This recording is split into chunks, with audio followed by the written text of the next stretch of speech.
2050 সাল। একদিন বল্টু রাস্তা দিয়ে হেঁটে যাচ্ছিল। রাস্তার পাশে দাঁড়িয়েছিল একদল বখাটেনি। বখাটেনি গুলো বল্টুকে দেখে তারা শীষ দিতে লাগলো। তখন বল্টু প্রচন্ড ক্রোধে তাদেরকে বলল, তোদের বাসায় কি বাপ্পাই নেই?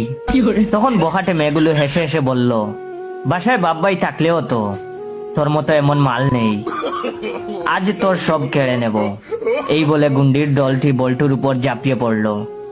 বল্টুর শার্টটা ছিঁড়ে ফেললো। তখন বল্টু বলল, শয়তানির দল, তোরা আমার দেহ পাবি তো মন পাবি না। মেয়েগুলো বল্টুকে নিয়ে দস্তাদস্তি শুরু করলো। এর মধ্যেই এলাকার বিদ্রোহী নারী সানি লিওন এসে পড়লো আর সবাইকে ধমক দিয়ে বলতে লাগলো, আর একটা টুক্কা যদি এই ছেলেটার উপর পড়ে তাহলে তোদের সবাইকে জানে মেরে ফেলবো। এই বলে বিদ্রোহী নারী সানি লিওন ওর ওড়নাটা বল্টুর দিকে ছুঁড়ে দিল।